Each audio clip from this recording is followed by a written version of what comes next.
আৰে ৰিণিকী ভূঞা শৰ্মাই যি কৰিছেতো অসমৰ ৰাইজকে দি থৈ যাব, কোনো লৈ নাযায়।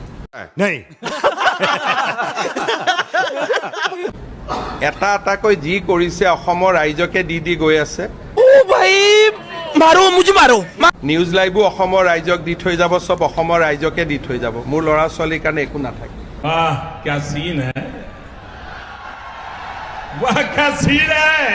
সেইটো চিন্তা কৰিব নালাগে।